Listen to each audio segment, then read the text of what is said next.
Bonjour à tous et bienvenue sur Tesla Alsace. Alors je vais faire une vidéo courte, vous savez, sur le mode Sentinelle, puisque honnêtement, je pense que vous avez déjà vu ça sur Internet, mais là j'ai fait 2 sorties et j'ai un nombre assez incroyable de personnes qui s'arrêtent pour voir la voiture de fond en comble. Alors il y a différents types de personnes. D'abord il y a les hommes d'un âge mûr, on va dire, qui regardent la voiture, surtout l'intérieur.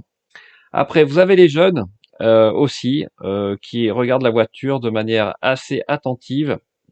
Des personnes un peu plus âgées, alors souvent c'est plutôt l'intérieur de la voiture qui les intéresse, et ils changent d'avoir des fois un peu leur attitude, ils sont un peu subjugués quand ils voient qu'il y a le message de mode sentinelle qui leur dit qu'ils sont filmés. Et là c'est plus intéressant, c'est un couple plutôt jeune, euh, qui regarde la voiture, les deux, attentivement, notamment l'intérieur, et qui après reviennent devant la voiture et font, on va dire, un petit résumé de ce qu'ils ont vu. Donc voilà, c'est pour montrer vraiment que cette voiture, elle intrigue, elle fascine aussi d'une certaine façon. Alors soit les gens aiment ou détestent, mais en tout cas, il y a beaucoup de personnes qui sont intéressées. Et puis voilà, vous captez d'autres moments de vie, on va dire, autour de la voiture. J'avoue que c'est plutôt rigolo. Vous avez aussi, voilà, encore et encore des personnes qui regardent l'intérieur de la voiture, qui doivent être subjuguées quand ils voient qu'ils sont filmés. Et là, vous voyez que la personne est plutôt intéressée par la forme générale de la voiture, puisqu'elle va voir carrément l'arrière et regarde bien les proportions de la voiture. Donc, vraiment, vraiment intéressant. Et puis, vous avez évidemment aussi la dernière catégorie de personnes. Là, c'est une famille avec globale complète, avec des jeunes et des moins jeunes. Et vous allez voir, eux, je pense qu'ils ont l'habitude des Tesla avec le mode Sentinelle, puisque je vais avoir droit et honneur, je vais avoir l'honneur de la fameuse danse, a priori du papa. Dans ce cas, hop, c'est parti, un droite gauche. Donc voilà, c'est honnêtement c'est assez unique comme d'avoir tous ces moments de vidéo avec le mode Sentinelle. Bon, ça prend un peu de temps pour les regarder, mais c'est plutôt.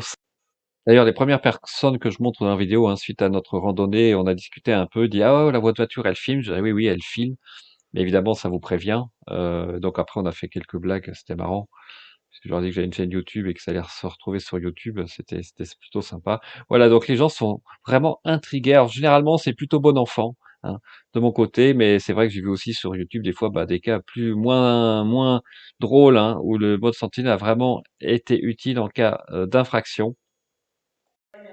Et juste pour rappel, sur les modèles 2021, le mode Sentinel est encore plus avancé puisque la prise USB est dans la boîte avant que vous pouvez fermer à clé. Donc c'est encore mieux, et j'attends toujours notamment l'application et le module Amazon qu'on pourra mettre sur la voiture, pour l'instant, qui ne serait disponible qu'aux États-Unis et qui permet à distance de consulter le mode Sentinelle, les caméras, et ça c'est quand même un gros avantage. Alors, le module qui nous intéresse, nous, c'est l'Amazon Ring Car Connect, qu'on connecterait sur les prises USB de la console centrale. Il faut une puce, évidemment, 4 ou 5G, afin de transmettre par voie cellulaire les données vidéo à une application sur votre téléphone. Et alors, honnêtement, je ne sais pas si c'est disponible en Europe actuellement, mais le prix est pas donné pour ce Amazon Ring Car Connect, puisqu'il est de 200 $. Et puis évidemment, en plus, il faut un abonnement pour le cellulaire, 4G ou 5G. Et c'est peut-être que là que le bas qui blesse pour l'instant.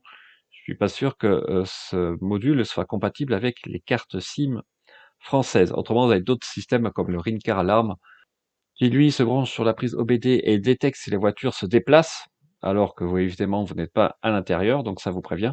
Puis aussi le Ring-Car Cam, qui là est une caméra qui enregistre tout quand il se passe quelque chose dans la voiture. Et là, pareil, pas besoin d'abonnement, contrairement au Ring-Car Connect. Et puis on attend évidemment l'accès au menu de la voiture depuis l'application Tesla. Elon Musk l'avait promis il y a longtemps. Alors ça, c'est vrai que ça serait bien de pouvoir accéder aux fonctions de la voiture depuis l'application, et donc on pourrait aussi accéder au mode Sentinelle. Mais on attend toujours. Peut-être que ça fera partie de la V11. Écoutez, sur ce, j'attends toujours mes Dacia Spring. Alors évidemment, c'était un poisson d'avril, mais j'ai pris beaucoup de plaisir à le faire. Et puis, je vous souhaite encore des très bonnes fêtes de Pâques, et on se dit à très bientôt sur Tesla Alsace. Au revoir.